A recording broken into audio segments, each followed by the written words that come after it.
Everyone, this is Renuka और आज के वीडियो में मैं आपको बताऊंगी वो 3 चीज़ें क्या हैं जो आपको करनी चाहिए अगर आप इंग्लिश सीखने के बिगिनर स्टेज में हैं। अभी आपने देखा होगा कि मैं खड़े होकर आज वीडियो बना रही हूँ because this was something which was stopping me from getting my confidence. I said no, you cannot stop me. You cannot stop me. I will just stand and talk. I will face my fears. I will face you because I am greater than my fears. So anyways, so what are the 3 things that you should do to improve your English faster?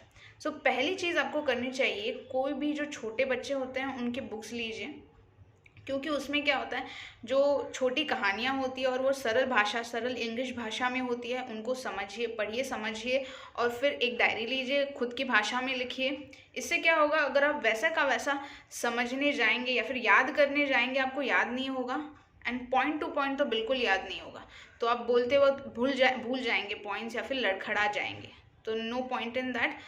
पढ़िए, समझिए, खुद की भाषा में लिखिए. और second step ये कीजिए कि मिरर के सामने जाइए और बोलने लगिए खुद से आँख मिलाकर बोलने लगिए. ऐसा समझिए कि आपके सामने ऑडियंस है और फिर फुल एक्शंस के साथ बोलने का ट्राई कीजिए. ऐसे करके, ऐसे करके, ऐसे करके, ऐसे करके, ऐसे करके, ऐसे करके. Because no one is going to see you, only you are going to see you.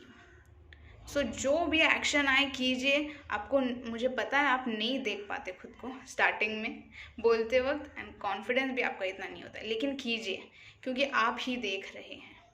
सही तो सही, गलत तो गलत, लेकिन इंग्लिश बोलना स्टार्ट कीजिए. तभी आएगा, जब आप करोगे काम तभी होता है, कुछ नहीं. और फिर 2, 3 या फिर 5, 10 दिनों के बाद अगर आप बोलने में कॉन्फिडेंट हो गए तो थोड़े लोगों की ऑडियंस लीजिए एंड बोलने लगिए. अगर लोगों की ऑडियंस मिलती नहीं है तो किसी को भी लीजिए, कुत्ता, बिल्ली, पंछी, किसी को भी लीजिए. उन्हें वैसे भी समझ में नहीं आता है और सबसे पहली चीज़, वो भाव ही नहीं देते आपको, ऐसे ऐसे देखने लगते हैं. सो बेस्ट थिंग, उन लोगों को लीजिए, कुत्ता, बिल्ली, पंछी, जो मिले वो, लेकिन बोलिए, बोलना स्टार्ट कीजिए. जब बोलोगे तब सीखोगे. और तीसरी चीज़ जो आपको करनी चाहिए, अगर आपके पास छोटे बच्चों की बुक नहीं है तो आपको बड़े बच्चों की बुक लेनी चाहिए या फिर बड़े लोगों की बुक लेनी चाहिए. उसमें होता क्या है, आपको उसमें डिफ़िकल्ट चीज़ें आती हैं. आपको क्या करना है कि आपको एक पैराग्राफ लेना है, उसे समझना है, खुद की भाषा में लिखना है.